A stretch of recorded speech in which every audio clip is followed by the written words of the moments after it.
Hey, everybody, and welcome to another episode of the Conference Talk Show. My name is Tom Singer.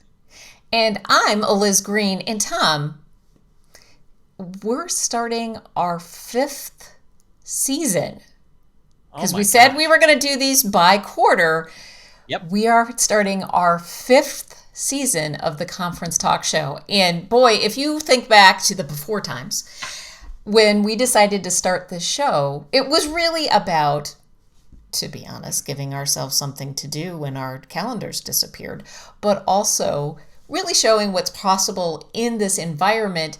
And it has become a way for us to really highlight some very, very smart people in the meetings industry, professional speakers, and the hospitality industry. Absolutely. Might have somebody good today. Absolutely. And you do bring up a really interesting point, and that is back in the spring of 2020 when the meetings business sort of came to a screeching halt. This was sort of your and my little sanity. We were doing it twice a Right, week at that time. We got to right. interview some of our friends, people in the meetings business, other related industries, but it's really now become a solid part of a way we can showcase what's going on in this world Mm-hmm. of meetings and hospitality. And today we have with us Deborah Gardner. Now, she is a person who, when people zig, she likes to zag. If she was on America's Got Talent, she wouldn't go on as a singer because so many of the people sing. She'd be the person who was juggling beach balls or something that was a little bit different. So she has over 30 years working in the hospitality industry, and she absolutely loves the industry and all the people in it. And she is working really hard to help all of us who work in and around hotels and meetings and associations, etc. She's working to help us all get back on track as we Mm. now navigate our way through what has been a really crazy year and a half. So, welcome to the Conference Talk Show, Deborah Gardner. Yay! Hi. We're So so glad to be glad here. that you Thank you so much. and we're so glad that you were able to join us. Mm-hmm. Oh, my pleasure. How could I miss it? I guess I've missed the last 5 years with you, so I didn't want to give up. I've been on your Yeah, show. Five seasons. I, uh, It's just a only a year and quarter a half, long. not 5 years. So, so let's just jump into this topic of sort of trends in the world of hospitality. Mm-hmm. Deborah, what do you see going on right now that maybe not everybody sees? Oh, wow. There's so much. And of course, as you know, every day is a different day. To try Mm-hmm. to keep up with everything has just been a circus. But like anything, this is not the first circus we've all been in here in the hospitality industry. And we always say, it's not our first rodeo, in other words, because Right. obviously, we've been through this, but this one's a different animal. This one's a different beast, of course. But there's always a lining behind this. Well, I think the hospitality industry, which surrounds four sectors, including the meetings and events industry, have found that we're not a small community. We're totally on Mm-hmm. a global basis, and we've seen that from what has been going on, all this uncertainty and devastation going on, and yet now we face a world, traveling around much less travel as we kind of reboot and restart everything right now.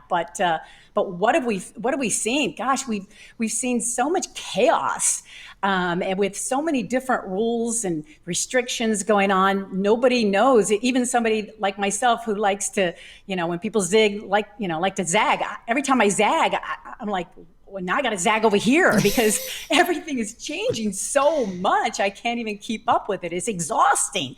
But as soon as we can really hone down the especially the CDC standards that need to be established, even if all they're asking us to do is wear a mask, but until that gets established, this is going to be a slow recovery. Mm-hmm. And we've just got to, pretty much control our own destiny is what we really need to do, is take control of what we have been going through and say, hey, this is what I'm going to do today. This is what I'm going to do with my meeting event, or if I work on a cruise line or an airline, and a good example for that is, we've had about 3,500 shortages of pilots in the airline industry. Well, United just opened up their first and one only mainland flight training school, and that's great. So they're taking charge on how they can recoup, and I think that's what we pretty much see going on right now. So, you bring up an interesting thing that when we look at the umbrella of hospitality, there's a bunch of different sectors. And just focusing on the meeting sector for a quick second, one of the interesting things is I read a statistic that the meetings industry, when you look at the impact of the national GDP just in the United States, it's larger than the automobile industry. And yet, they track the automotive sector because it's easy to track. There's 3 or 4 major manufacturers, there's all their suppliers. They're located in certain regions. Plants tend to come up in different areas. So they track what's going on with the automotive industry. And yet meetings are people like, Eliz and I, who are speakers. It's people like Cindy Lowe, who will be on the show again for the 3rd time in 2 weeks, who runs a destination management company and a boutique planning agency. And it's people who run a lot of small businesses. So they can't really track them the same way. So the news media seems to ignore it. Do you see that in all of hospitality, that we really have been ignored, even though we've been the hardest hit of the pandemic? Yes, you're absolutely right, Tom. And you're right. Also, we are larger than the automobile industry. We're actually larger than the pharmaceutical companies. We're larger than the retail industry. The only industry that's larger than the hospitality industry is the government. So you're right. We have been completely ignored, but yet every time we go through something like this, there's not that push. But there was a push. The last time was 9/11. There was a big push when I think it was Obama that said, don't even go to Vegas, and that crushed Vegas. Anything up high, can really crush our industry, and it did. So what happened was all the industry leaders from all the 4 sectors marched over to DC and sat down with the government leaders and said, hey, we're having a meeting right now. So this is how important. You're having a meeting every single day. And that was the very first push. And that's how Meetings Mean Business Coalition was born. So we've had more of a voice, but yet we're still working on trying to really get noticed. So you're absolutely right, Tom. And so again, it gets back to where we as an industry have to make sure that we can move ourselves forward ourselves in order to make things noticed. And I think this time pretty much everybody has. I mean, like you mentioned, the speakers. I've been so proud of our speakers this go around. They have really jumped on board and made the hybrid experience work, which we want to talk about a little later. But that I was really, really proud on how speakers really got involved this time than ever before. Right. Well, and I think I'm glad you mentioned hybrid because, as you know, Tom and I are huge believers in the hybrid model. That's one of the things that has changed. People are much more likely to consider having a hybrid meeting than they were before. But with that comes some complexity, both in having speakers from our end, speakers who can work within that environment, but there's the production and there's the Wi-Fi and the everything that needs to be arranged at the facility, whether that's a hotel or a meeting center or whatever, and then you add on top of that, as you mentioned, all of the COVID protocols that might need to be in place. And so things have become more complex. What are you seeing in terms of the cooperation within the meetings and hospitality industry in recognizing that these are complex times, they're challenging times? Now that we've got a year and a half of experience, are you seeing a different kind of negotiation amongst those parties? Absolutely, Miss Green. As a matter of fact, I just want you to know I wore green today for you, Miss Green. Are you gonna sing?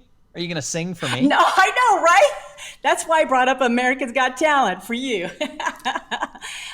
You're right. There's been a lot of complexity. There's been a lot of stress involved as well. And when you're talking about hybrid, what we're seeing is a lot of behavioral changes going on right now. Thinking in terms of productivity has really changed. Corporate travel has changed. How the corporate world looks at things has changed so dramatically. And one of the behaviors from the PMEs, which are the professional meeting and events industry folks, is that hybrid was a nightmare. It's a nightmare to them. I mean, people keep saying, okay, it's one meeting. Oh no, it's two meetings in one. I mean, there's so many different definitions, but when you're talking about speakers becoming producers, well, that has been a whole new component to the speaking world. And throughout, as Tom knows, I've been traveling around to a lot of the National Speakers Association chapters and speaking at Influence, that we've been dealing with four bosses in the speaking world, and that is the stakeholders who pretty much pay your paycheck, and then the sponsors got involved with that. You got the meetings and events, the planners and their committee. And then you had the audience, which was a very new one, because on average, an audience member can go to 5 different conferences, and if they see you speak about the same topic over and over, they're not gonna recommend you.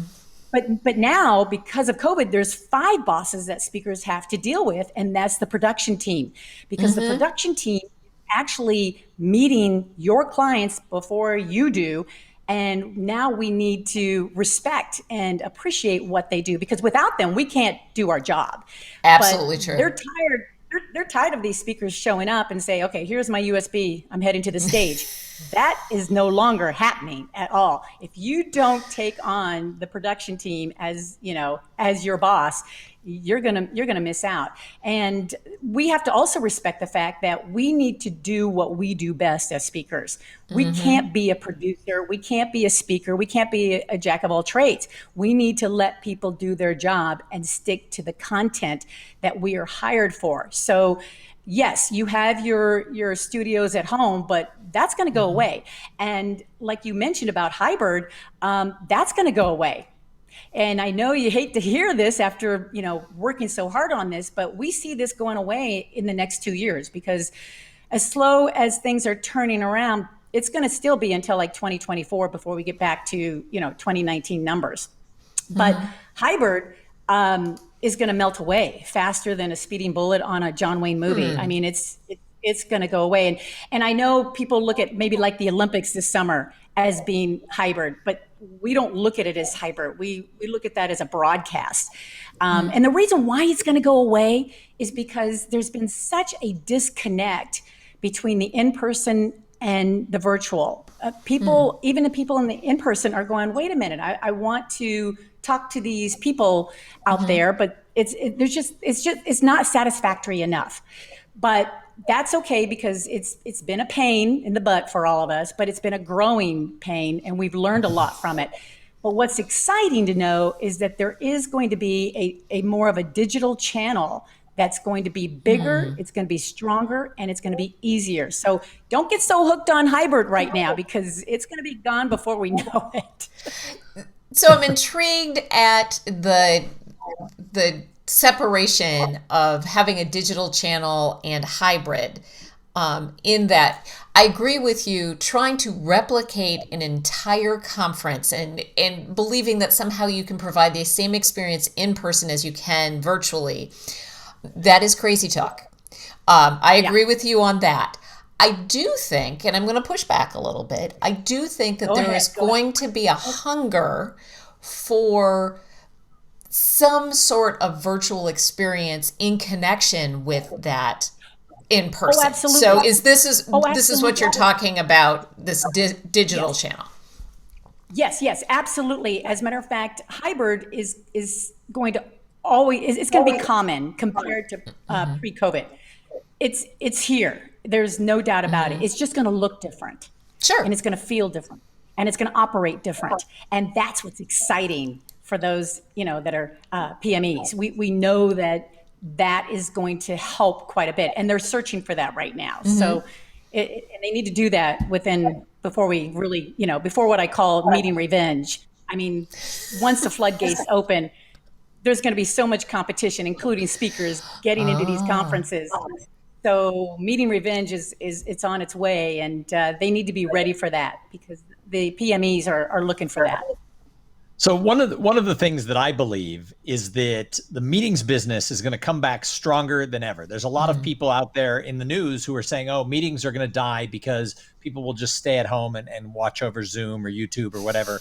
And I think after we get through the next year and a half, records will be set for live gatherings and meetings. And so what do you think, if that's true, and I believe it is true, what do you think are some of the key things that everybody, and as you were saying, the speakers, the meeting planners, the AV people, the hoteliers, etc., what does everybody need to be doing now to prepare for that onslaught of meetings? Yeah, that's a very good point because the meetings industry in particular has changed forever. It's not going to go back. I believe that we need to prepare ourselves to really stick with the basics. And I always say in my conferences, slow down to speed up. Really stick with the basics, be flexible, do expect continuous changing. For example, staying at a hotel, whether you're on the meeting side or the speaker side, there's going to be extra fees involved. The TWA hotel in at Newark International has already started charging for early arrivals. If you're going to, check in early, if you want to use the pool, if you want to use the gym, we're going to be expecting prices to go up. Audiovisual companies are going to be charging more. That's not good news.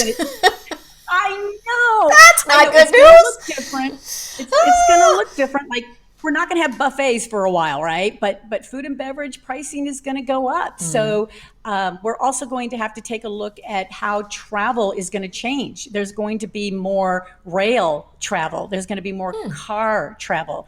So be prepared for the changes that are coming. You're just going to have to adjust, Tom. You're just going to have to adjust. That's an interesting point you bring up about hotels charging for early check-in. I had that experience a month or so ago when I went to a hotel and I was like, oh, I'm here. And they go, well, check-in time is 3:00. I'm like, is anything ready? And they say for $45. And Isn't that amazing? They wouldn't give me a room unless I wanted to pay $45. And I thought, wow, that is a new wrinkle to this whole thing. It is indeed. Yes, it is. Yes, it is. So we can't, we just have to accept the fact that there needs to be a lot of makeup time. But like you said, Tom, it's going to break records. I mean, we're already breaking records. The STAR report that we follow, which is mostly the hotel industry, last year was, supply was down 15%. The demand was down 14%. Already, it's in the pluses for this year. So, like you said, Tom, we're heading there. Slowly, but surely. You know what I think is interesting about that, and I don't think that's great news for us, but in some ways it's a challenge because there's always a return on investment calculation, right? That what am I getting as a participant? What am I getting by attending this event? Now I need to get more in order for me to feel like that was a good investment of my time, of my money, not just to register for the event, but for my hotel and my travel and all of that, and my missed opportunity of not actually working my business. What do you think meeting professionals, speakers, hospitality people need to do to prepare for that future where we're going to need to provide more? Yeah, you're absolutely right. I believe that it's all about preparation. I was watching one of our webinars in the hospitality industry with Best Western Hotels, David Kong, the CEO, and Patrick Pricey with Choice International, and they were talking about how sustainability is going to become a big, huge push. So we have to get rid of our handouts, the things, simple things that we're used to, kind of thing. Diversity is going to be huge, which is why we started, the new launch coming up next week, and labor. labor because we've lost a lot of talent, this past year and a half. And so we're going to be part of that labor. So we're going to have to prepare for doing more for less. And I know that's something we don't want to hear, but I believe that's what's going to allow us to stand out. It's not just about, hey, delivering a great keynote or a great, training session or a online class. I mean, we have to start creatively thinking about how we can truly, truly become part of their team. We've always said it, we're an extension to your team, but now we have to prove it. And that is going to be where creativity comes into play for sure. So you mentioned that next week you have a big launch. Why don't you tell everybody exactly what that is all about? Oh, thank you so much. And again, thank you so much for having me on the show, because I was just hoping to spread the word, but to have my opportunity to be here on the show with you is a dream come true. But as we know, it's been a very difficult and crazy time. And I believe, Tom, we're in this delicate moment right now. We're kind of in between that crazy time and where do we go from here? So we're in that middle part there. So we've got to find that momentum to change, to get back our power and start leading.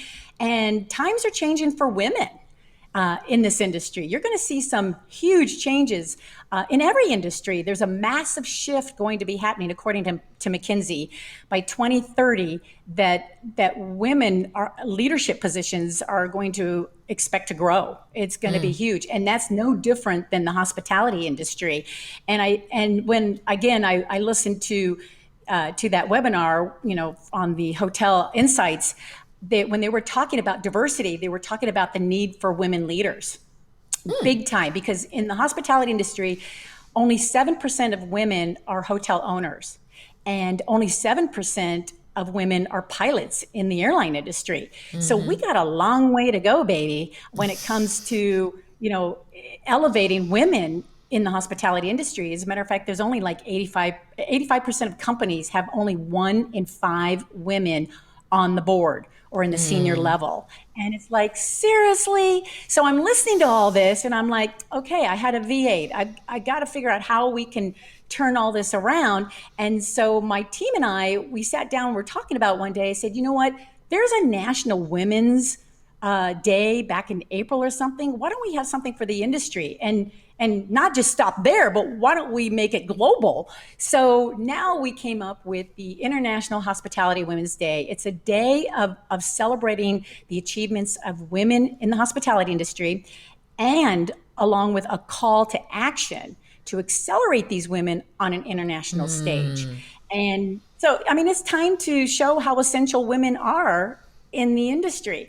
And so that's how we came up with this big day, which happens to be Thursday, September 23rd. It's an all-day live broadcast of women from around the world in the hospitality industry. We have someone from Singapore, Asia, Canada, Australia, India. I mean, it's just amazing how these women are like, yes, we want to do this. And they've got all the articles written in their country, they're just flooding them toward us to spread the word about it. And it's really caught on. And by the way, you both know I'm going to have a special episode host, and you know him, but I'm not going to tell you who it is yet. You have to watch to find out. So if we did want to watch, how would we find it? Yeah, we're launching it on Hospitality Today Live, which is on all the social media platforms. But it's out there for anybody to launch. As a matter of fact, I really suggest the speaking industry in particular gravitate toward this day. It's like GMID Day, which you both know, Global Industry Days in April. It's the same thing. This is a great excuse to get your client list ready and call all your client female women that you good idea. And call them and say, congratulations, today is International Hospitality Day. What better excuse to call them? Take advantage of that day. So if we wanted to find it, where would we go to find it? Hospitality Today Live on Facebook, LinkedIn, and YouTube. Great. It's all everything. All the links are right there, and we're just pushing it out to a lot, especially the hospitality Facebook pages. There's tons of them, so it's all pushed out there. We're just everywhere, actually. So, or you can, send an email to us, hello@hospitalitytodaylive.com, and we'll send all that information out as well. Fantastic. Nice. So everybody who's listening, go ahead and look for Hospitality Today Live. You can find it on Facebook, you can find it on YouTube, etc. Or send that email to hello@hospitalitytodaylive.com and get all the information that you can, because September 23rd, it's only a week or so away. It's true. It's coming. Huge day. It's from 8 to 4 on Mountain Standard Time. And just plug in and it'll be right there, as we use StreamYard. But there's no registration. There's no hookup anymore. Just go to, like you said, Tom, to those social media platforms and it'll show up right there for you. Fantastic. That's easy. We try to make it simple. It's very easy. Now they can make hybrid that simple. Yeah, well, we're working on that. Yes. So, Deborah, thank you so much for being with us. And just in case our event professional colleagues missed the sales tip there, this is a great opportunity to reach out to your hospitality industry partners to say, hey, did you know this was happening? It's something you should pay attention to. Don't we all want a reason to contact our clients that's not, bugging them? So thank you for all of that. Well, and I always say the best thing when you reach out to people is you got to find a way to provide value that matters to them. A bulk newsletter email normally gets deleted. A personal email that has some directed value gets opened, read, and appreciated. So, Deborah, that was a great idea. Perfect tip. Absolutely. Perfect tip. All right. Thank you for being with us. Don't go away. We'll be right back. I love that was great. Monday mornings. Don't you love Monday mornings? It's a good way to start the week. Because that's when we do the conference talk show every week. Right. If you're watching this recorded, you can catch us live every Monday at 11 Central at conferencetalkshow.live, and you can find all the old ones at conferencetalkshow.watch. Indeed you can. If you want to know about what Tom and I do, or what Tom does and I do, you can find us at conferencetalkshow.com. And if you know someone, maybe when you're contacting your hospitality industry partners, telling them about this International Hospitality Women's Day, someone might spring to your head and say, oh, they went above and beyond over the last year and a half. They're really a conference hero. Nominate them at conferenceheroaward.com. We would love to have more nominations for that. We'll be back next Monday with another great guest. Hey, Deborah, thanks for being with us. We really enjoyed talking with you, and we'll see everybody next Monday, 11 o'clock a.m. Central Time. Thanks, everybody. Have a great rest of your week. Thanks, everybody. Bye-bye.